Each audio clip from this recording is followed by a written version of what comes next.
And It's new. Kay is here in the room with us at the office, along with Joan and me. We haven't seen Jim Snyder, and I don't believe that Wayne Brown is going to be here because he was injured. I think he's still in the hospital. Fell and broke his hip. He's in a rehab. He's in a rehab facility. So Well, did he just have one of his hips fixed not that long ago? It's the other side. yeah. Oh. So, at any rate, we do have a quorum, and I just turned on the recording, so Okay. take it away. All right, roll call, please, Ms. Jones. Wayne Brown, Kay Harrison. Here. Mike Parker, Here. Jim Lewis, Here. Jim Snyder. Okay. All right, consent agenda. Has everybody had a chance to look over the minutes? Move approval of the consent agenda. I'll second that. Thank you. Roll call, please. Kay Harrison, Yes. Mike Parker, Yes. Jim Lewis. Yes. Thank you. So the consent agenda has been approved. Next, we have resolution number 21-04, assistance to Oak Valley Subdivision. Okay, this is just a resolution to memorialize what was discussed at last month's meeting as far as providing assistance to the homeowners in the Oak Valley Subdivision. And it simply states that the amount that they would be assessed would be limited to 50% of the project costs, and that if they choose to finance through Oak Valley Sewer, we would reduce the interest rate and charge an interest rate equal to the prime rate, as opposed to the prime plus 2%, which is in our code. And that was agreed upon last month. This just memorializes that. So do we need to move anything again? Yes. We, Yes, we Okay. need a motion for that. Okay, I make that motion. Second. thank you, guys. So it's been moved and seconded for resolution 2104. Roll call, please. Kay Harrison, Yes. Mike Parker, Yes. Jim Lewis. Yes. Okay, thank you, gentlemen. And then next, we're moving on to resolution 2105. Okay, this is the same project, the Oak Valley Sewer Reconstruction. We did get bids, ended up with 3 bids on that. And the low bid came in at $507,376 to a company called North Core USA. And actually, that came in pretty well below our estimate. Let me pull up my estimate here real quick here. Let me share that. That's not it. That's it right there. Okay. Zoom in. The engineer's estimate for the construction was $596,000. Bid came in at $507,000. So that's a pretty good result. And our recommendation is that we award this contract to North Core USA. What is the research on that company? Yeah. Actually, it's a new name, but it's the same people. There was a company called West Coast Construction, and actually the principal owner passed away, and some of the other people that were working there kind of bought out the pieces and are working it. The main guy the main estimator is actually, he's been around forever. I mean, he used to work for Johnny Cat. He used to work for, back when Southern Oregon Underground was a company. So they've been around for a while. They just kind of under a different name right now than what we've worked with them before. Okay, good question, Mike, because that's what I had to. All right, ready for a motion? I so move that we accept North Core USA in the amount of $507,376 as their bid. Second. Okay, roll call, please, Joe. Kay Harrison, Yes. Mike Parker, Yes. Jim Lewis. Yes. Thank you. All right, next one is ordinance number 2102. And this is the first reading. Yes, it's the first reading, and it may look familiar to you because it is, because we dealt with this last summer. This is the industrial pretreatment ordinance, and what we adopt as an ordinance has to be identical to what Medford adopts, because that's how Medford implements it. We don't use this section of our code at all. This is entirely with the treatment plant. This is the pretreatment side of it, where they regulate, different chemicals that are coming into the system. We thought we had it last summer, and they made some incredibly minor changes, and DEQ is insisting that we adopt the same. And some of them are highlighted. Some of the changes are highlighted in it. I mean, it's I went through there and that was. the definition of commercial building used, what we said, it said all buildings, premises used for any purpose other than dwelling unit, but not an industrial user. We had to, they don't want us to include industrial users. One of the prohibited discharges is any substance with objectionable color which cannot be removed by a treatment process. And what I said was including but not limited to dye, waste, and vegetable tanning solutions. But it's supposed to say such as dye, waste, and so really it's a lot of real kind of formatting differences. It's really minor. It doesn't have any impact on the actual substance of the code section. And like I said, we don't enforce this. We don't use this at all. This is really the treatment plant, but it gives them the authority to enforce pretreatment regulations within our district, which is what they need to do. So this is the first reading. We'll do the second reading next month, and then it'll go into effect the month after that. So we just need a motion to move it to the next meeting, right? Yes. I'll move that we approve ordinance number 2102, an ordinance to amend Title 7 of the Oak Valley Sewer Services Code.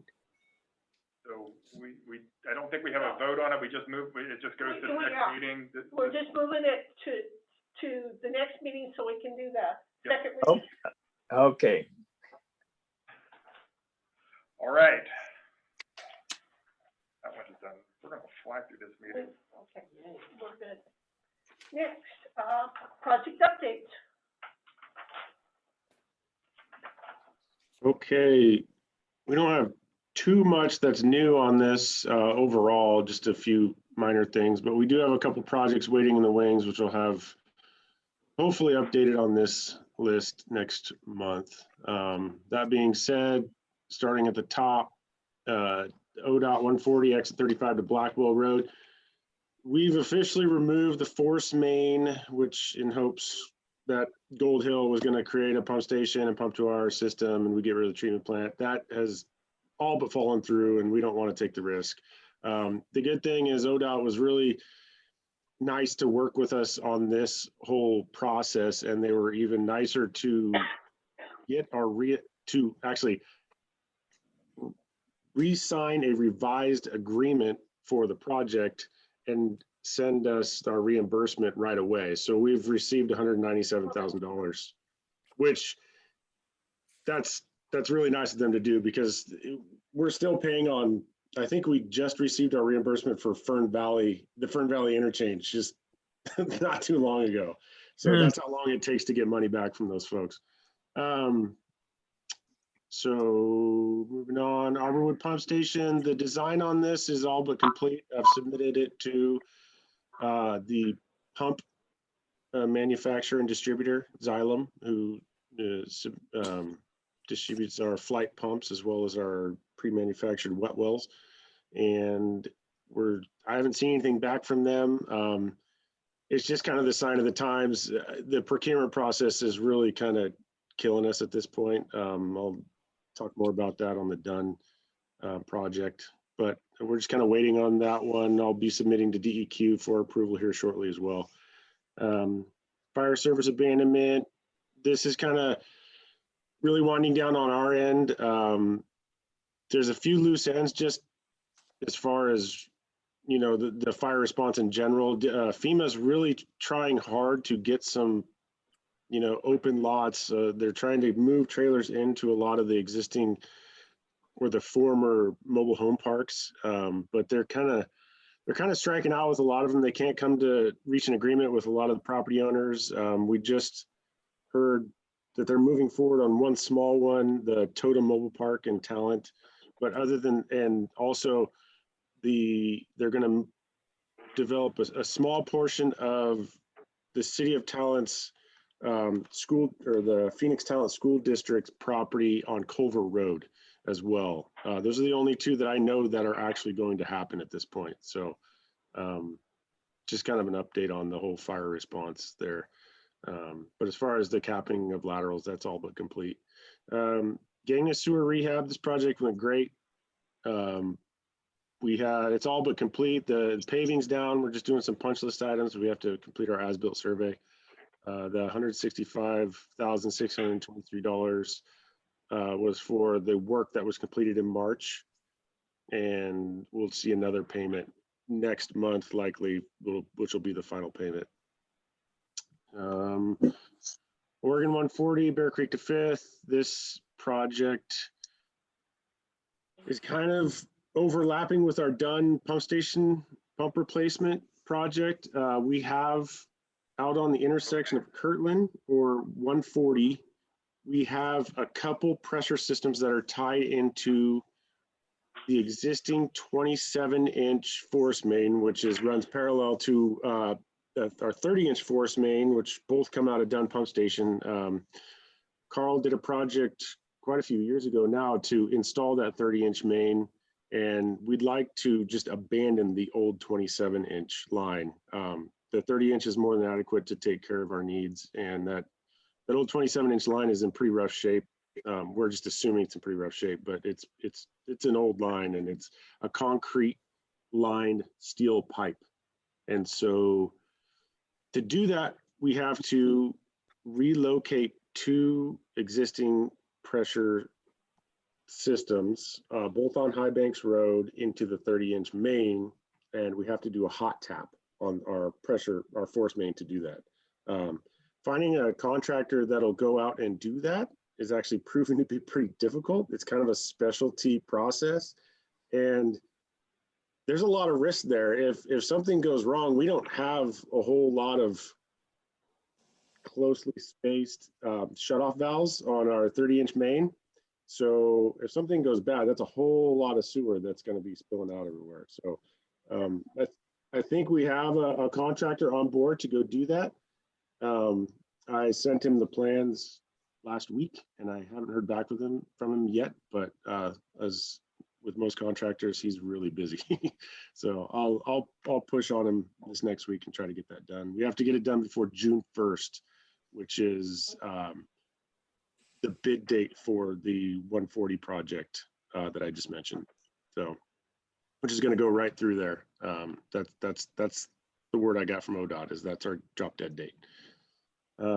Central Point Force Main rehab, that one, not a whole lot of work has been completed on that. We've got about an 80% plan set right now.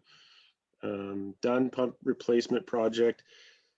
Like I said, the procurement times on a lot of our, our mechanical and materials at this point, we've got supposedly there's a really bad PVC shortage out there as well. It's kind of killing us. And if you go into Home Depot, just if you want to see the proof in the pudding, go try to buy some PVC fittings right now. There's not a whole lot of them on the shelves. Hopefully that'll get better in the coming months, but right now there's not really a huge end in sight. But as far as done goes, the COVID's kind of killing us. All the procurement times are pushing back. We're trying to push on the contractor as hard as we can, but from everything that they're saying, there's not really much they can do at this point. So the project completion for this, to get the pumps in and completed, are subject to the delivery of the drives, the electrical drives, which pushes the completion date back out to the end of October at this point. So we're still in the dry dry weather-ish window. But if it goes back any further than that, we might be, things might get a little dicey this winter, just depending on rain. But other than that, that's pretty much all I have. I have a question. Yeah. What seems to be your feeling and the deal with Gold Hill is, are they dead now? Are they going to hell? I don't think they're dead. I think they have, I don't know if it's decision fatigue or decision fear, but they've got an engineer on board. They've got which I think Carl and I both met with their new engineer, and we were both pretty happy with their choice out at the treatment plant. I think they're going to do a really good job, but you know, they just need some folks that serve on their council who don't have a whole lot of experience with this stuff to make some decisions. So if you don't have a whole lot of experience, it's kind of scary to make a decision. I mean, Carl, I mean, is that your feeling as well? Yeah, I think so. You know, the new engineer they have, you know, it sounds like they're leaning pretty hard that the best choice for them is to rehabilitate the existing plant rather than try to build a pump station. And I kind of tend to agree with them right now. But they, at the last council meeting a couple weeks ago, they commissioned their new engineer to, again, rerun the numbers and come up with new cost estimates. So they're like Nick says, I think, yeah, it's a huge decision. I mean, you know, you're looking at, you know, a city of about 1,200 people, and you're making, you know, a $4 or $5 million at least decision for that, and it's tough. And so there is a lot of hesitancy, and you know, it's not going to, you know, avoiding it's not going to make it go away. So they do need to kind of get a little bit of a push on that, and you know, I think they're getting closer. Yeah, I'd agree. I think their new engineer, which is Anderson Perry, which is Atkins is technically the engineer of record, but Anderson Perry is Atkins is a subsidiary of Anderson Perry, and they've got some big guns working for them. I mean, they've been doing this for a long time, so hopefully they can provide some confidence to the council to make a decision. Hi, Jim Snyder.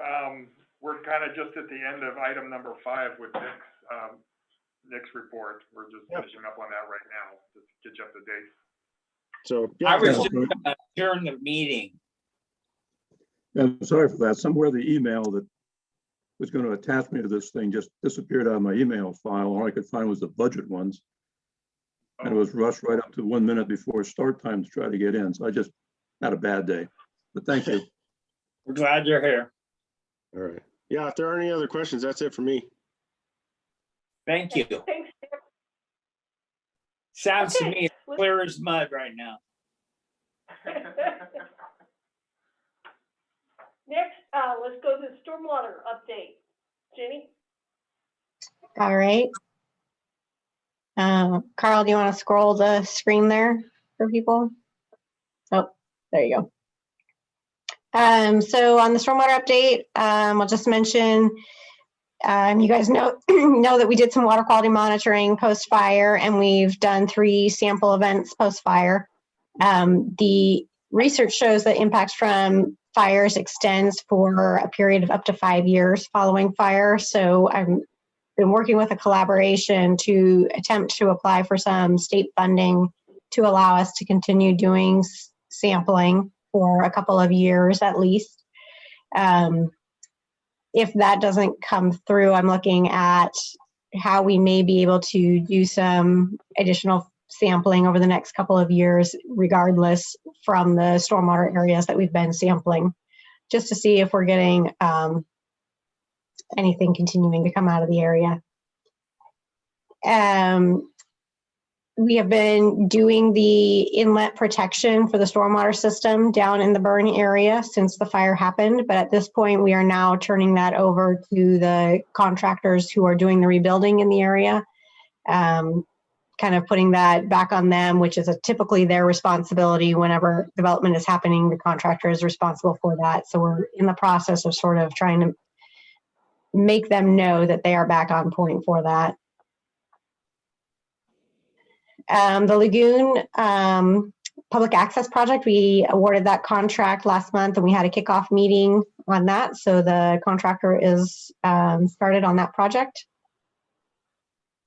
And then the last item I have is a request for a letter of support for another grant application that's being put together. This one is for what's called the Bear Creek Restoration Initiative, which is a collaboration that RVSS has been participating in for a couple of years of many different organizations that are aiming to enhance riparian wetland habitats and improve water quality and reduce fire risk in the Bear Creek riparian corridor. Our proposed Oak Street outfall project was one of the projects that would kind of fall within this area of purview of this group, and we are always looking for additional locations where we can put additional stormwater facilities at outfalls, many of which are in the Bear Creek riparian zone. So it kind of behooves us to be in touch and aware of what's happening within that area. So they're asking for organizations that have been involved and are interested to provide just letters of support for the funding that they're requesting to be able to continue to coordinate and put together these projects. So there was a letter of support that was sent to you guys as part of your board packet, and I'll just ask for whether or not the board would like to go ahead with that. I move authorization of the letter of support in the application for NOAA Stakeholder Engagement Grant. I'll second that. Roll call, please. Jim Person. Yes. Mike Parker, Yes. Jim Lewis, Yes. Jim Snyder.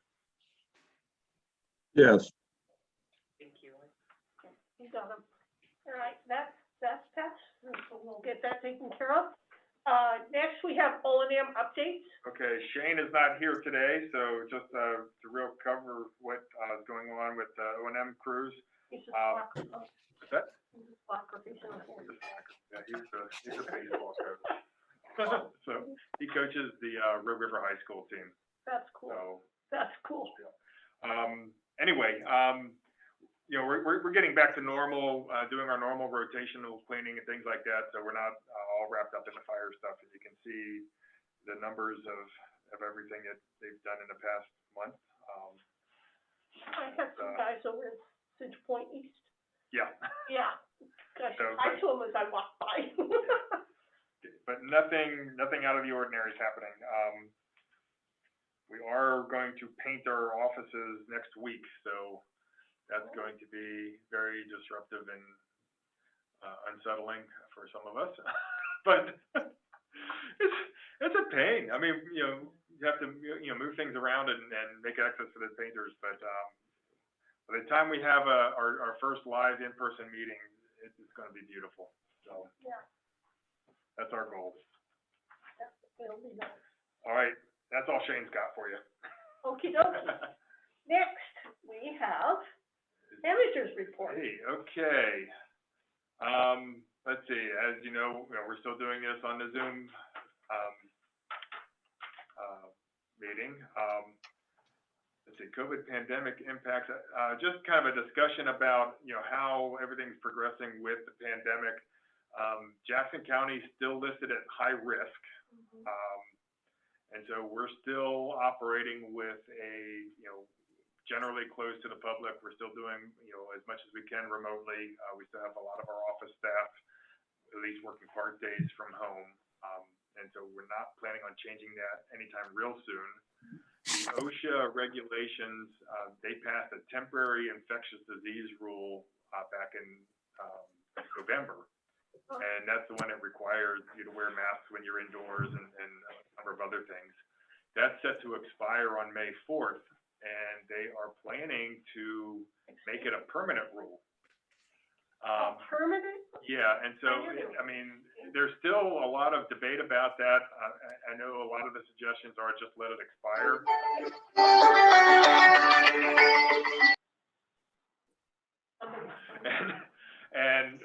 But I think they are going to make it a permanent rule. And, you know, one of the comments we had very early on through SDAO was, you know, if you're going to do this infectious disease rule, you need to establish, you know, what are the trigger mechanisms, what makes it go into effect, that sort of thing. And they haven't done that. And basically they're saying that, you know, because emergency has been declared of this pandemic, it's in effect, and it's going to stay in effect until we decide that it's not in effect anymore. Which, understandably, that has, you know, it's a concern because, you know, at some point you got to think it's got to end. But anyway, Logically, you would think. yeah. So the permanent rule is not much different from the temporary rule. The one real significant, at least what's proposed, there is some different provisions related to vaccines, and as an employer, we cannot require anyone to get a vaccine, but if we do tell people we want them to get vaccines and provide them to get vaccines, which means that we would have to let them do it during work hours and things like that, which we're already doing, by the way. If someone declines, then, you know, they sign a waiver saying that, you know, they understand and it's their choice to decline it, and that's that. So that's how we're progressing with that, proceeding with that. Honestly, I haven't tried to poll our staff to see, you know, I mean, I don't want to get too deep into HIPAA rules and things like that and asking people what their choices are. But so I don't really know, you know, how willing much of our staff is to vaccinate. I know I got my first round a couple weeks ago, and Joan's waving her hand. She's got her shot. So I know many of us are, but I don't know for sure how many. But I think that's going to have some bearing on our decision on when we want to try to reestablish normal operations. Those HIPAA rules are really important. It seems to me like a lot of entities are overlooking those, but I think that's to our disservice if we don't pay attention to that, because somebody will click on it. Yeah. So you got to, I mean, we got to take care of our staff. Mm-hmm. You know, we got to do the right thing, but we got to pay attention to the HIPAA rules too, unless somebody decides to toss them. Yeah. Okay, moving on from that disaster to the next disaster. On the fire, I am wrapping up the final bits and pieces of our FEMA claims. I only have one more left to do, and that's the biggest one, obviously, with the service line capping. So just to kind of give you a ballpark figure on what this has done to us, we're expecting to spend about $2.1 million on stuff related to the fire. A little bit of it we'll get back from insurance claims. A pretty sizable chunk we'll get back from FEMA, but the rest of it really is money that we're going to be spending. The stormwater quality, you know, we've incurred almost $100,000, and we hope to get back $30,000 from FEMA. On the sewer repair stuff, some of that is covered by insurance, and some of that's covered by FEMA, but, you know, our net cost on that's going to be a couple $100,000 out of the $800 that we're spending. And then the rest of it, there's three kind of upgrade projects that we're doing. There's one on Ramp Road, the Gagnes one that Nick talked about earlier, and then the Oak Valley. So overall, that's about $1.2 million we're going to spend on those three projects. Okay. And we should get a little bit, some of that back from Oak Valley as part of the reimbursement district. So It's, like I said, it's been a big expense. It's kind of messed up our capital improvement plan for the year. But, you'll see, I mean, if you've had a chance to look at the proposed budget, we're gonna be all right. I mean, it's not going to cause us any real great hardship. One of the benefits, one of the things that we did, with like the services, we did most of that work with our own crews. And so when we're doing the work with our own crews, it's still an incurred expense, but it's not extra money that we're paying. It's, the expense comes from the fact that we didn't get as much flushing done as we would have liked to, and we didn't get as much, some of the other things. But, we're not having like huge increases in labor costs and things like that because, it's the same people, they're just doing different work. So, I think overall, it's, the total impact on us, it's gonna be some big numbers, but it's not going to cause us any real financial strains. So that's good news. Let's see. I think that's all I have on that. And in the Oak Valley Reimbursement District, we already talked about. We just adopted the resolution that memorialized the decision that we made last month. So we'll be executing contracts here, and if everything falls into place, probably within the next 4 weeks or so, they'll start mobilizing out there to begin that work. So that's all good. Okay. Anybody have any other questions before we move on to paying the bills?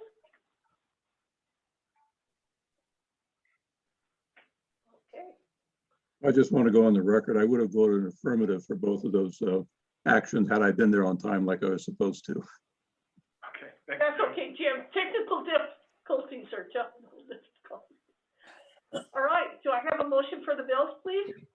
I so motion that we pay our bills for the month. Second, Jim Lewis. It's been moved and seconded. Roll call, please. Kay Harrison, Yes. Mike Parker, Yes. Jim Lewis, Yes. Jim Snyder. Yes. Okay, and remember, our budget meeting is next Wednesday at noon on Zoom, and you should have gotten a Zoom link for that already. Yeah. And I just be forewarned, I sent messages to all of the local city managers that we work with and invited them or anyone in their council to come. I figured, no one ever pays attention or comes to our budget meetings, but if it's this easy, maybe somebody will. So, we might get lucky and actually have people interested in what we're doing. Uh-huh. So I sent the budget document out electronically. Uh-huh. If anybody wants a hard copy, they need to let me know and I'll get it in the Okay. mail. Did everyone hear that? If you need a hard copy of the budget, let us know and we'll make sure to get it mailed out to you, or you can come pick it up. I would like a hard copy, but Okay. I don't want you to mail it to me. I can pick it up or. I've got it on my desk. So. Okay, that's good. I Okay, would like a copy if I could. okay. Mike Was Mike Parker. Parker? Uh-huh. Do I hear a motion to adjourn? I so motion. Okay, we're adjourned. Okay. Okay, we're out of here. All right, thank you, Thank everybody. you, gentlemen. Thank you all. Good job, all. Okay, so give me everything I need to sign. Oh, okay, And I will be here in person again, next week too. okay. The people, I'm working for Jiggy still, and they're Oh, okay. they're super nice. Super nice. I only work for them on Wednesday. Yeah.